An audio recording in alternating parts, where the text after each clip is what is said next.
Hello everybody, my name is Aceface. I wanted to show you guys something new, something that I've never really, discussed to you guys about, or I have discussed a bit, but I've never really showed it. I feel like it is something that I've been thinking about doing it for a long time, but I've never really pulled through on it, and that is multiboxing. Well, here we are. We're going to be doing some multiboxing in the Abyss, the activity of EVE Online, which I like to do a lot.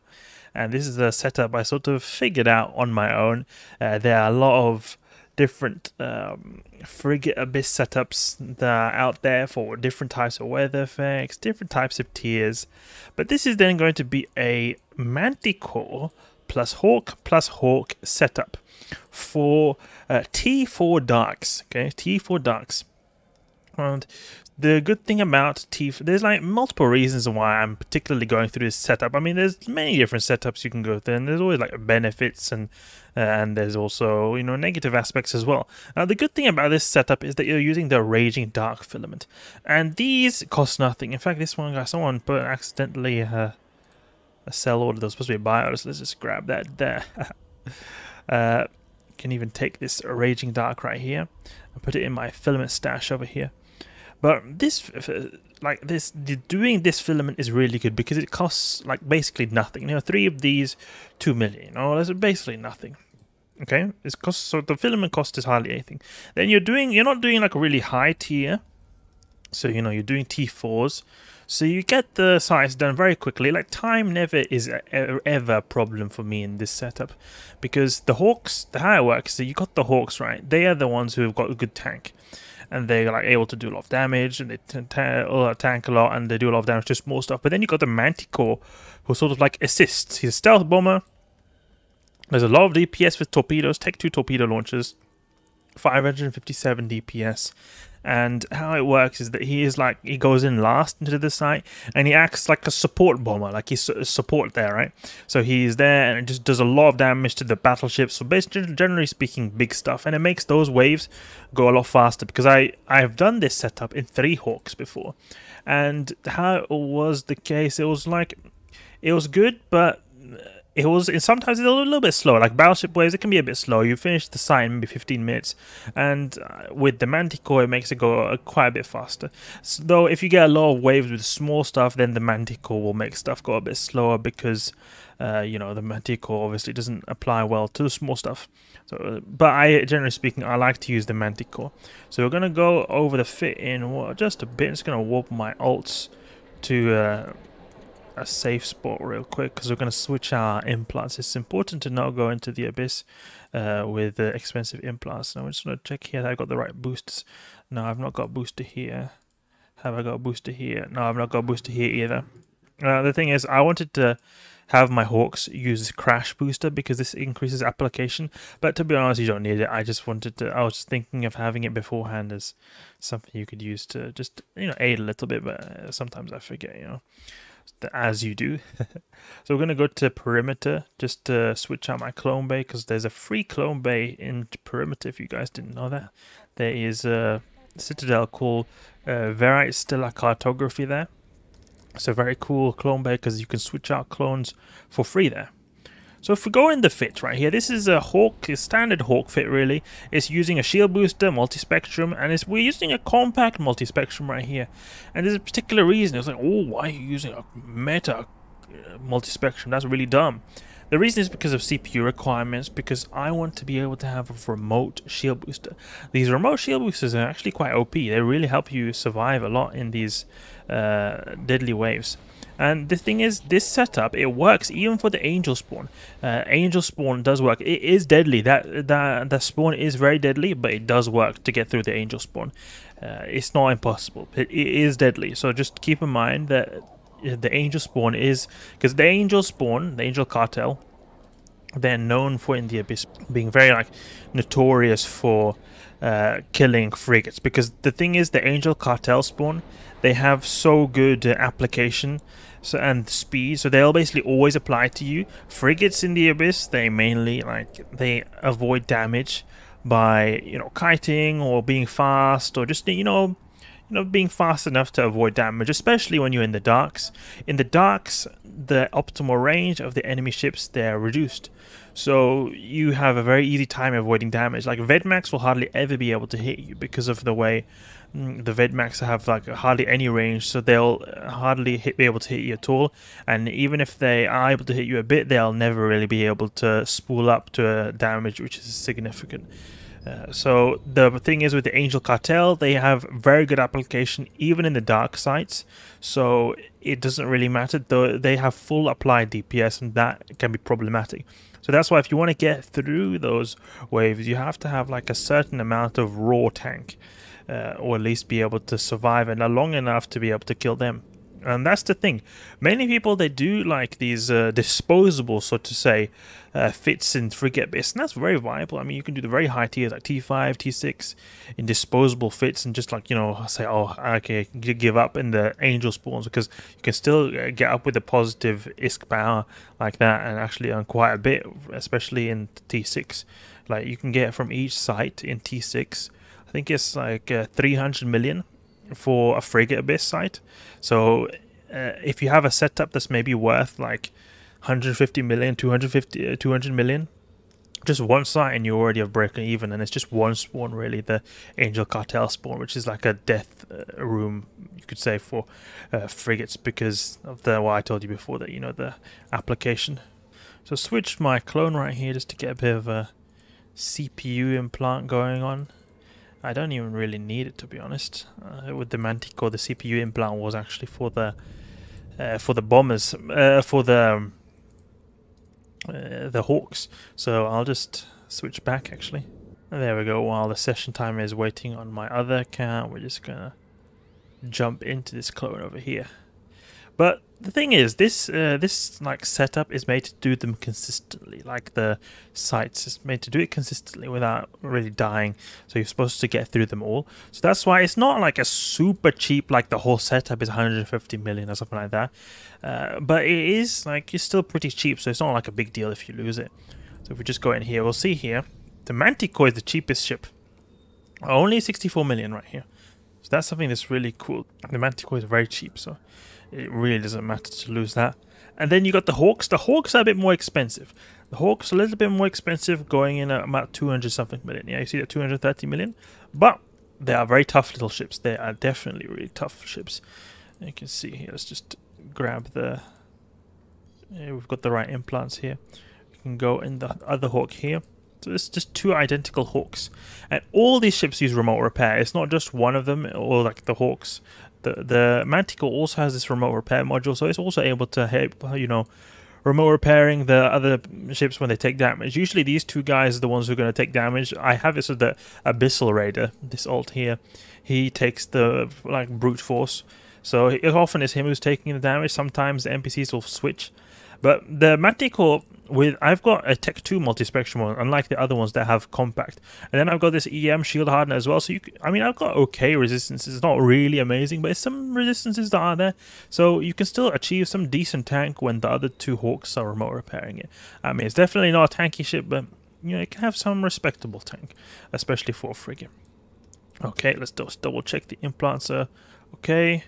Implants is good. Implants is good. And there we go here. Is implants good? Yes. Okay, and I've got the crash booster too. So we can undock right here and go to the Abyssal launch site, as I say. We can go here, right click here, go to the Abyssal launch site. So this will be earning about 300 to 350 million ISK an hour. 300 to 350 million ISK power, and the whole setup is costing under 500 million, and I think that's really good. Now obviously you can't really compare this to Cruiser Abyss, because Cruiser Abyss, you know, you obviously need one account, a lot less micromanagement. It's a lot more relaxing experience. This will require a lot of attention from me. That's one reason why I don't do a whole lot of this Frigate Abyss. I still like to do the Cruiser Abyss. It's not like I've completely forgotten about Cruiser Abyss, but this is a pretty cheap setup, and earns a lot of ISK, but you need to use your brain, use a lot of brain power. And that's the main, I would say, the main downside to doing Frigate Abyss multiboxing like this. I'm not really I obviously need more training. I've not done really a lot of sites like multiboxing. I mean, I've done quite a few now, but still nowhere near like other veterans that I see on YouTube. Like that guy Lowput, he's very good at the frigate, but it's done nowhere near amount of sites as he done. But still, it's a different ball game when compared to Cruiser Abyss. Now, if you guys are curious what program I'm using right here, I'm using this program called Evo Preview. It's a very good program because you can just like, it's very simple. It's just you install it and activate it when you're playing Eve, and you can like sort of move the windows around like this, and it allows you to really quickly switch between the the different accounts you've got. And if you already have Evo Preview, make sure you install like the update or the latest version, because I've had Evo Preview for many years, but I never really liked it because it was a bit laggy and the UI was not good. But then I just recently just found out that I actually had an old version. So just make sure you install the latest version if you decide to use it, because it is really, really helpful. Uh-oh. No, what did I...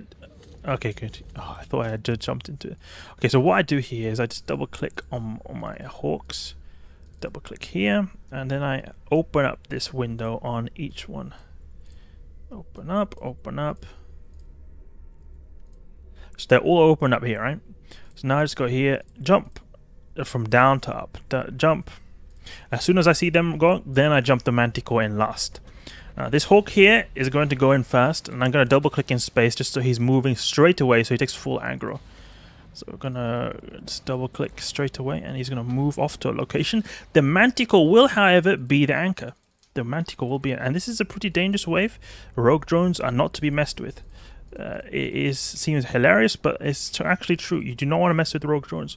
So we are going to just primary on this Rodiva right here with my stealth bomber, and have my Hawks take out these. I can actually do a little bit of target prioritization over here. Go here and lock them up. There we go, shoot him. Actually, I should shoot the Rodeo. What am I doing? Okay. And I've not even got my watch list up. Oh, could be a fail right here. Oh, how am I doing? Lock each other up. Yep, this is what you're supposed to do. You're supposed to lock each other up right here. Who's taking damage? Oh, the Hawk over here is taking a lot of damage. Yep, this is where we want it. The remote booster. Come on. Shoot. Shoot, please. And we start shooting this Rodiva. Manticore is taking damage now. Yes, and we want to regroup here. I'm sorry that I'm not explaining a whole lot of these things. It's a bit stressful going on right now, if you couldn't already tell. I just don't want us to keep shooting here. Okay, Manticore needs boosting now. Keep shooting these. Shoot, please. Shoot, please. No, I don't want to shoot self-bomb on my Hawk. No! Stop with the... Please focus, focus, focus. This is... if you haven't noticed that it was a few days since I ran this last time. We need to regroup. Making so many fails here. This is what I mean is that Rogue Drone is just by far the... after Angel, a really hard wave. Who's got the issues here? We do not want to remote boost too much. He needs a bit of boosting.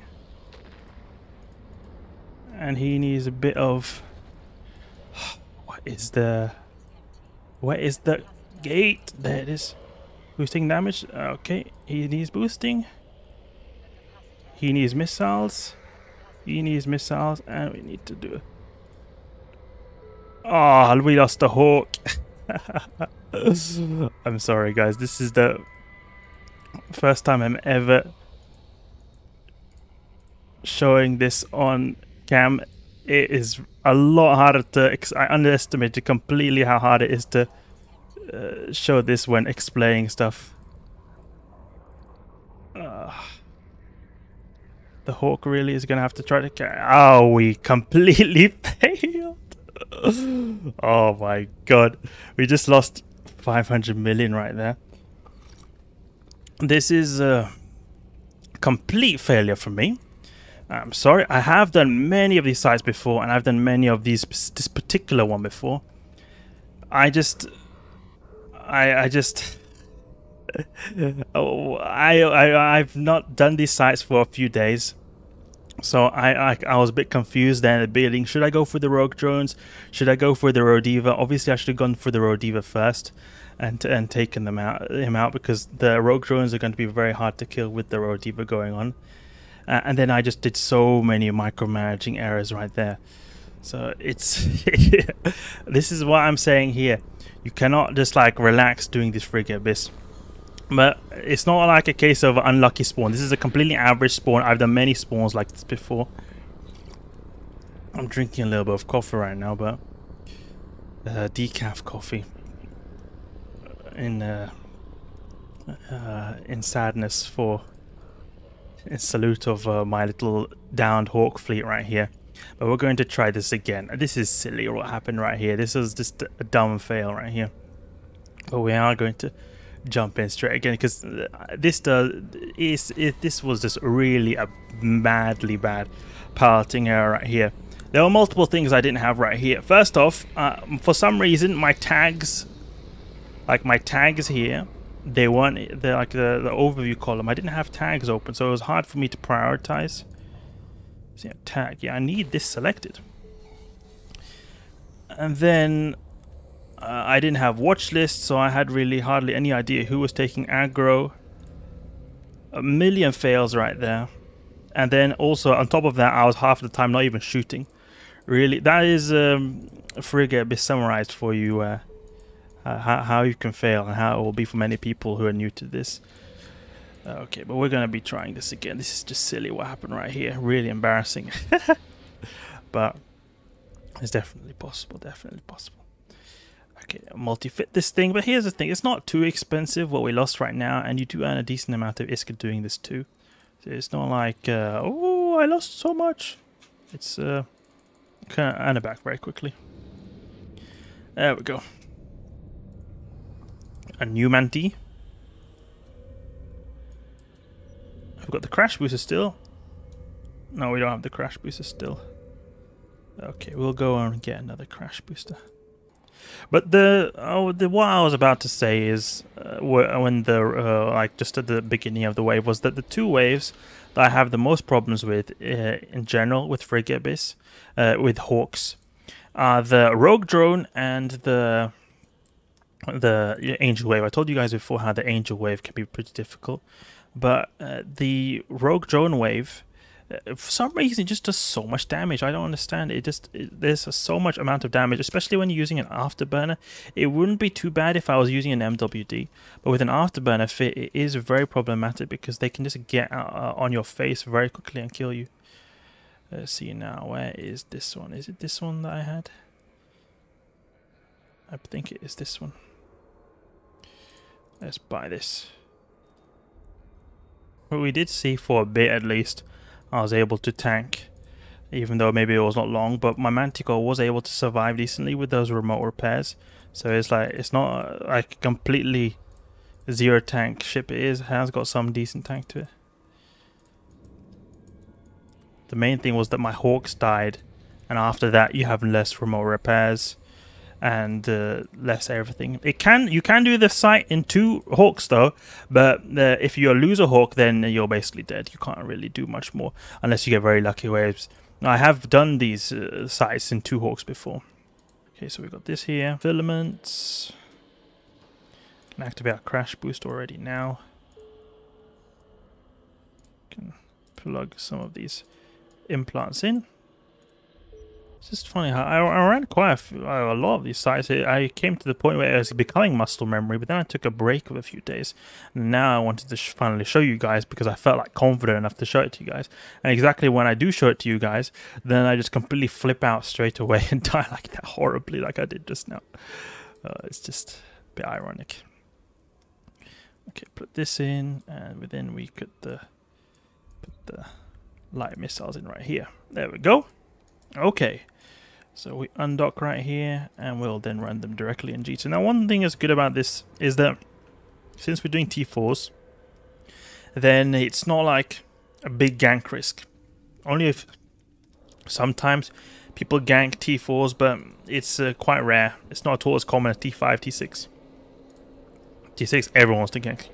T5, a lot of people want to gank you. And when it comes to T4, only a handful people who are very bored usually want to gank you, at least in my experience. Like, I've been ganked in T5, but never been ganked in T4, and I run a lot of T4s. Let's grab these, organize these a little bit, make sure we have the watch list going on. Add you to watch list, add you to watch list, add you to watch list, and then we add you to watch list, and then we add you to watch list. So we've got all the watch lists going on. We've got the tags over here. We've got tags. We need to have tags going on because that's important when we want to prioritize our targets. And we can even make the overview a little bit bigger just to be able to see everything properly. You can just make it like this a little bit. Put it like this. Good. You've got tags here, yep. And then we want tags here too. It's like a lot of things you have to manage when you're doing the frigate bits. It's not like not something you can just jump into like that unless you're very used to multiboxing. Especially since, like me in general, I've hardly done any multiboxing before this either. So not only is it a pretty advanced multiboxing activity, but just in general, multiboxing is a pretty new thing for me. So it's like a double difficulty going on right there. Okay, activate this. Hold this open, hold this open, and hold this open. I just want to double check no implants. Okay, good. Okay, let's go into the second site. I'll group these a little bit. Want to group your weapons or group your stuff, and then we'll jump in here. Okay, let's see what we find here. Let's see what we find here. Charybdis Tyrannos, super easy wave. Okay, get moving. Get moving. And then we get started straight away with Charybdis Tyrannos. And we'll regroup on in the fleet command. You can do like a regroup thing. So we'll go for these entanglers first. We'll go for these entanglers first. This guy. Now, for some reason I can't do tags. I don't know why my tags are not working. But go on, 1, 2, 3, there. And we're prioritizing the wrong target. Great. Okay, we orbit here at 10k. Since we're doing the regroup command, all our hawks are going to be like going close to us. And one of them is not using an afterburner. No, one of them is getting webified. That's what's going on. We'll do this little bit here. There we go. Lock up all these things. Everyone's good in terms of their HP. Yep. The bomber is shooting the scrubby sleeper cruisers. Go for this one right here, number 1. Number 1. Yeah, good. Someone is taking a lot of my AC facey. Needs to get some remote reps going on. Yeah, a bit of an afterburner. Remote reps, please.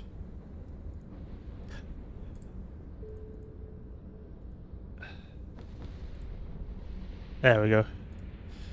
See that? AC Facey is able to survive because of the remote reps. Very powerful, these remote reps are. We'll just do a little bit of target management here.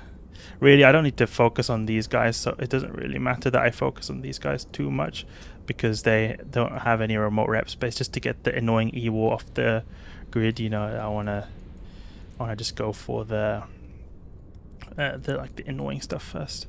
We can start activating our afterburners and modules right there. Lock up all these cruisers. There we go. Keeps having AC Facey shoot, and he should use a target painter as well because it improves application just a slight bit against the battleship. Even when you're using torpedoes, faction torpedoes, it does increase your application a tiny bit. But you're losing a bit of a bit of a capacitor because of the way we've got the orange cloud right here. Start shooting. Good. Alright, he's soon. Charybdis is soon down. This is a really nice wave because it goes pretty quickly. You just got the bomber doing full application to the battleship.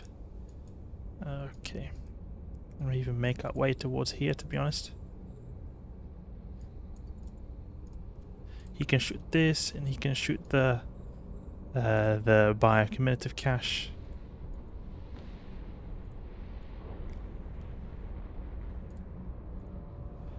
Shoot this, good. And then you can take one of these. Lock up this guy, please.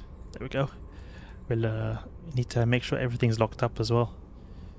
Can regroup on the bomber. Bomber is the typical anchor. 18 million, not a whole lot right there. Got many times like hundreds of millions from, or over 100 million from one of these sites. It's really delicious. And we can just keep at range on this gate right here.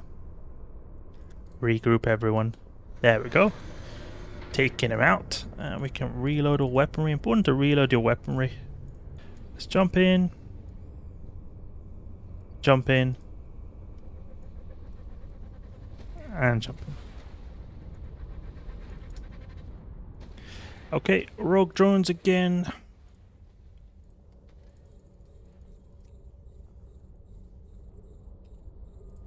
Have to make sure we're fast here.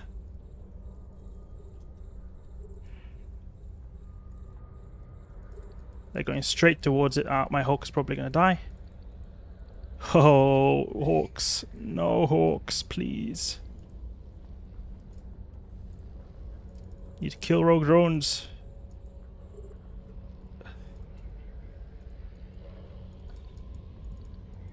Abyssal Raiders taking damage. It's also because it's also a lot easier because we've got minus 70% optimal range as well. It makes it a lot easier.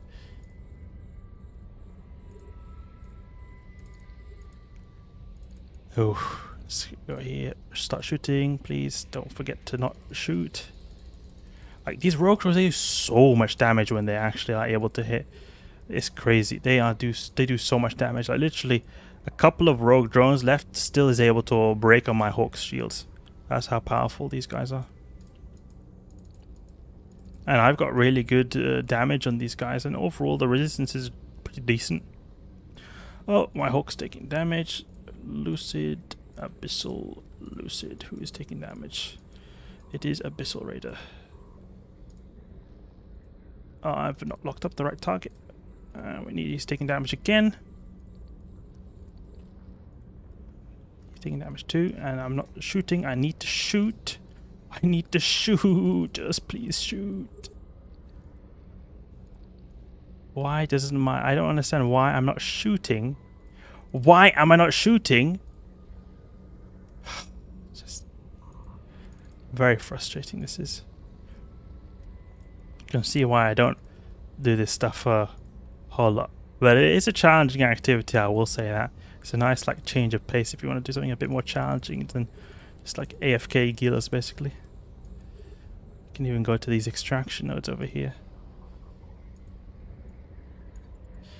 There we go, make sure that they are shooting. Shooting, good. You can have the bomber go and grab these extraction nodes over here. Start shooting, please shoot. There we go. Now you just shoot the extraction node. There we go. There we go. Okay, good. The rogue drone waves, seriously man, they're like high stress waves. I don't understand. The rogue drone waves, I always know them for being like the basically easiest waves ever. The easiest waves ever. Like but with Hawks, it's just they feel so difficult. Very humbling they are. And I want to pick him up with the Hawks because the Hawks tend to survive a bit better than the Manticore. Okay, good. And we can regroup on myself so they don't launch into the abyss. I'll start shooting there a little bit. Make our way towards this extraction node over here. This Hawk can get it, this, and then this Hawk can go into the biocommutative cache, and this AC can go to the the main gate. So now let's go here, go towards here, and grab this. 3 million. Okay, something I guess, and we'll shoot this field weaver over here. The remote repair logic makes everything a lot harder. But I mean, they're not as powerful as the Rodiva. Definitely like nothing. These field weavers are nothing compared to Rodivas. Like, look at that. I mean, there were only a few rogue drones, minus 70% optimal range, and still I lost quite a bit of, like a little bit of armor. What was that? It's just definitely, I feel like I'm not like got the muscle memory. The muscle memory is super important when you're doing this. Super important. And also it just feels a little bit more difficult when I'm talking to you guys, thinking about that at the same time. It's a lot of multitasking. Oh, 43 million. Decent ISK right there. Decent ISK. We got a good filament. I think it was a T6. See now all this exotic, yeah. Could maybe use that for our T6 run sometimes. Okay, let's approach the transfer conduit, and we want to reload too. Reload. Good. Are we in range? We jump now, and you jump there, and when they're jumping, bomb will jump as well. There we go, you jump too. Good. Go to the side. Still a Tyrannos, easy peasy, lemon squeezy. A little bit to the side, and we'll regroup on the bomber. And we'll have, let's see now, 1, 2, 3, something like this. And we'll start shooting like this, and start shooting like this, and lock all these guys up. There we go, and there we go. Good. Now everyone's grouping. Now that feels good. Everyone's grouping properly, and we've got tanks going on. It feels a lot less stressful when it's like those first few seconds. If you get them right in these waves, everything usually seems to work out pretty well. We can maybe even go in the blue cloud. I don't know. Let's go take out number 2. Take out this guy and take out this guy. Sentinel. The reason we're going for the Sentinel is neuter, you know. Don't want to have neuters, and then the upholders can, you know, obviously web us. Very difficult if they web us. For like as long as there's no webs, really, you usually get by pretty fast. Well, like if you have the rogue drone wave, usually if you just take out the snare casters, then you won't have any issues. But that is assuming you actually shoot. Like, I mean, if you do AFK like I did in that first time we did, then you're not gonna have a good time. You're not gonna have a good time, as we saw previously. But here everything seems to be going pretty decently. Like, everything's aligned, everything's regrouped. We've got all the tags going on. Oh, we've got some motor rally drivers outside. Okay, let's get these priority on, because there is remote reps going on. Actually, no, there's not any remote reps. We should probably go for that Sentinel, to be honest. Let's see now. Sentinel and Sentinel. There we go. You should not go for the... Oh! AC needs some repairs. And Sentinel needs to be taken out. I think I took a wrecking shot or something, because that was very, very deadly what happened right there. I need to move too. Move, please. There we go. And we'll probably just orbit this at 10k. There we go. Now we can, you know, start shooting. I think that was a wrecking shot that happened right there. We can even look in the logs. Oh, I can't, because this multiboxing software doesn't allow that. No, don't shoot my head. Oh, friendly fire. Give him a bit of a boost. There we go. Ah, they're shooting on number 2. It's a bit annoying. I don't want to keep at range. I want to orbit. I want to orbit, please. Not keep at range. That is also a bit why I was this. It's not going good. Half the time I pressed the wrong keys. Okay, good. There we go. Orbiting 10k. And we'll go for number 3 now. That was it. Site basically done right here. Site basically done right here. And when I said before that, you know, it's a little bit less gank friendly, that makes it so that you can sort of do this in Jita. So you don't really have to, if your house, or not house, but home is in Jita like me, is very convenient. Like, I really like being able to do abyssal activities in Jita, because it, you know, makes it very, in general, convenient. You can buy anything here. You can just chill in Jita. I love buy anything from Jita. do a lot of market training in Gistii. Overall, a very pleasant experience. Okay, who is going for the cash? There we go. And we grab one of these. A bit of friendly fire going on over there. But it was okay, it was okay. I mean, we've basically made every fail in the book you can have for Abyssal multiboxing, but it's okay, it's okay. So you guys can see at least what fails there are to have out there.